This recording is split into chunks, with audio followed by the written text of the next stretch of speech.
Greetings again. I don't technically disagree with what I said in the first audio entry, but I just thought, listening to it with just the way it was recorded, that I might sound angry, and I don't want to come across angry at all. I want to come across as firm, but loving.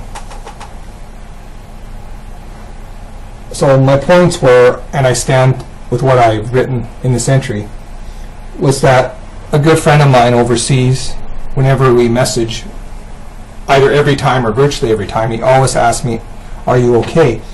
And I think that's a trigger for a pity party. He wants to hear how sad my life is, and then he can tell me how sad his life is.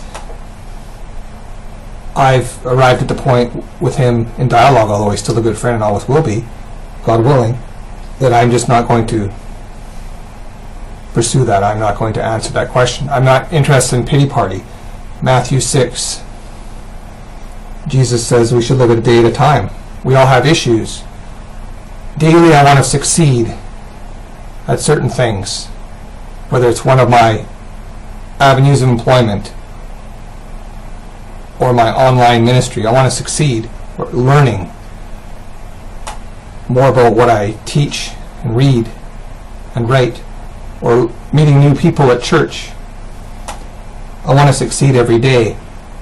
Life is full of curses and blessings, and I want to concentrate on what I can do something about, and that's by following the Lord and living a day at a time.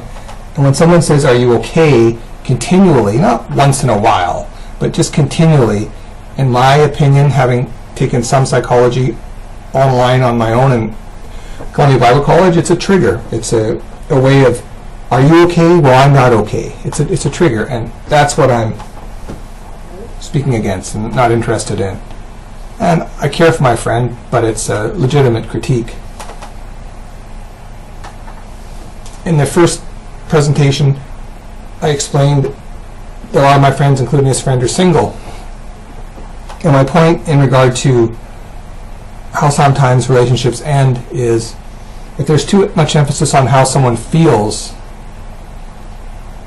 to the detriment of knowledge, I believe in relationships, a lot of times that's why there's no dialogue. And I gave this example to a Ukrainian dating expert. She's quite knowledgeable and has good insights. And she agreed with my analysis that she loved it. Basically, a lot of people just don't want to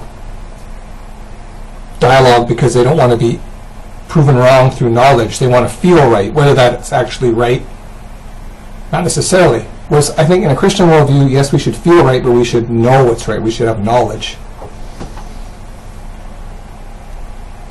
So how does this connect to "Are you okay?"